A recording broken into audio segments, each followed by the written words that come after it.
फिलिस्तीन के राष्ट्रपति महमूद अब्बास ने हमास को कुत्ते की औलाद कहा है। बुधवार को रामल्ला में दिए एक भाषण में अब्बास ने कहा कि हमास बंधकों को रिहा करे ताकि इजराइल को गाजा में जंग जारी रखने का बहाना ना मिले। अब्बास ने कहा कि गाजा में नरसंहार को रोकना पहली प्राथमिकता है, इसे रोका जाना चाहिए। हर दिन सैकड़ों लोग मारे जा रहे हैं। अब्बास ने हमास से अपील की कि वे हथियार छोड़कर राजनीतिक दल बन जाए और गाजा का नियंत्रण फिलिस्तीनी अथॉरिटी को सौंप दें।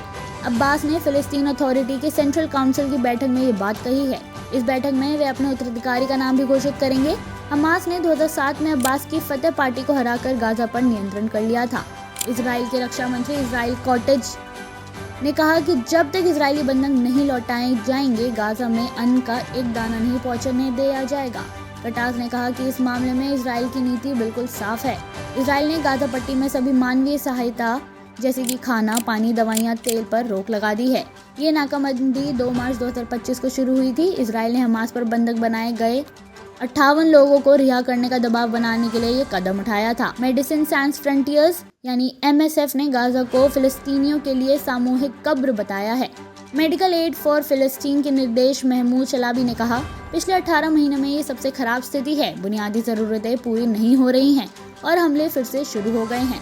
गाजा हेल्थ मिनिस्ट्री ने कहा कि गाजा संघर्ष शुरू होने से अब तक 51,000 से अधिक फिलिस्तीनी मारे गए हैं, जिनमें आधे से ज़्यादा महिलाएं और बच्चे हैं। 18 मार्च को सीज़फायर खत्म होने के बाद से 1600 और मौतें हुई हैं। इजरायली सेना ने राफा का बाकी गाजा से संपर्क काट दिया है।